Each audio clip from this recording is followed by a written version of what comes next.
conflict of interest, that perhaps you have some political patronage that bring in lack of integrity, and you may not be objective in a presidential election.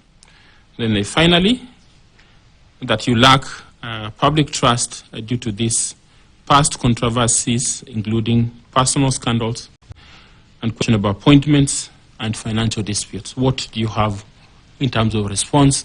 Briefly, kindly. Thank you very much, Chair. I'm happy to respond to those. I did get the memorandum and I looked at it. Of course, this is a public process, and it's right of every Kenyan to make allegations. One would expect that any serious allegations would have some support. Now, when I go through this, the first one of personal morals and integrity are just allegations and some. I saw a page from some newspaper, and that's all that it is, allegations. Whatever they talk about, they have really not given any substance, and I do not accept the allegations, and I think that's really, on that one, that's what I would say about it. The second one, and I think Procter & Allen, I have never had anything to do with the management of that company. I am a very small shareholder in an investment company which itself has shares in Procter & Allen. I have no direct links with Procter & Allen. So I don't know how I would answer that, because if you're talking about financial management, I've never been involved in the financial management of Procter & Allen. So I really don't know how that would be said to reflect financial impropriety. The allegation that I failed at CIC, I think it's insulting, not so much to myself, because I'm a candidate here and they're welcome to say what they wish to say about me. I think it's insulting to the people I worked with at CIC, the entire team, and all the other stakeholders, to say that we did nothing and achieved nothing at CIC. I think the work that CIC did is self-evident. So I think this is just an allegation, like all the others, meant to scandalize. Political patronage. I'm not sure which you referred to, because I saw two things. One, a statement about the manner in which I was appointed to the East African Court of Justice. To the best of my knowledge, that's the way. The treaty has no details, and that's the way the manner I was appointed is the way all judges are appointed through their respective heads of state who sit in the summit, which is the appointing authority. The head of state nominates. And so unless the treaty is changed, I really don't think, and unless every other person who has been appointed from Kenya to the East African Court of Justice has gone there by virtue of political patronage, which I think there is no evidence to that. Again, I think this is purely scandalous. The other thing, there was an allegation of me being related to somebody who they seem to know that is going to be a presidential candidate. Something I don't know anything about. The person they mentioned is not my relative, so I really don't know how I would respond to it. Again, I think it's purely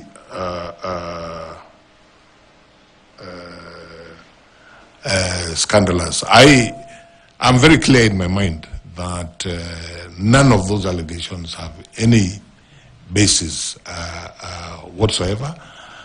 And really, Chair, unless members of the panel wish to ask me specific follow-up questions on that, which I will be happy to answer, I consider the entire memorandum as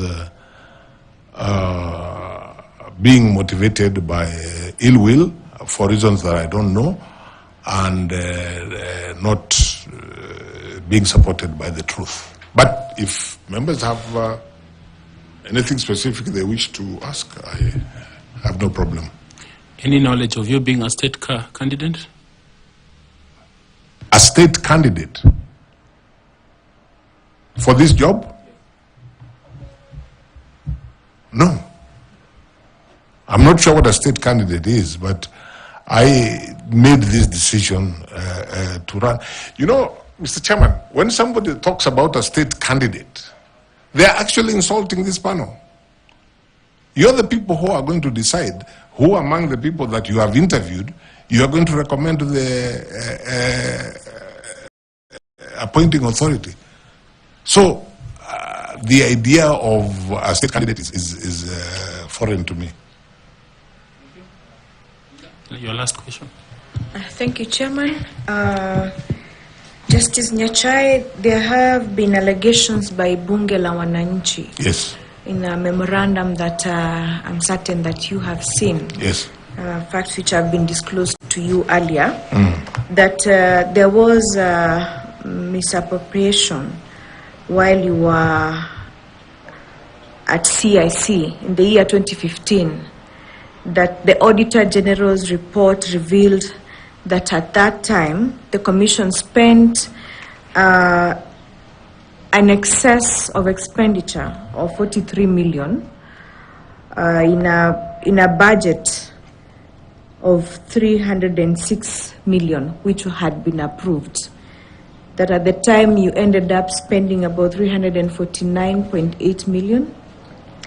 Even though largely the amount was accounted for, they say that the 9.2 million was fraudulently paid for the supply of newspapers, a matter which they say to have been subject of criminal investigations. What is your response to these allegations that this panel has received in a form of a memorandum? Sorry, I'm hearing this for the first time. Was that memorandum sent to me? I think so, it was. Separately from the earlier one? It must have been in the same package. Oh, I didn't see that one. And my answer is very simple. I know absolutely nothing about that allegation. I was not involved at CIC in anything to do with the financial processes or practice at the Commission. I'm also not aware of it, but in any event, I was not. I would have wanted to know if there were criminal proceedings, who are they against and what was the outcome. I really don't know anything about it. That is self-explanatory, how you have explained, and I think it is sufficient for the purposes of this interview. We just want accountability in terms of the memorandum that we have received, and of course a fair defense for yourself. Absolutely. Which we are grateful. Absolutely, absolutely. Okay, tell me. Maybe Chair, to also help us, were you the accounting officer of CIC? Not at all. Not at all. Thank you. That's all. Yeah. I think that's enough. Okay. Finally, you may not have seen this memorandum, but we have received it this afternoon saying that you are a state officer. Are you a state officer? I chair the council of the Kenya School of Government. I'm not sure that that certainly makes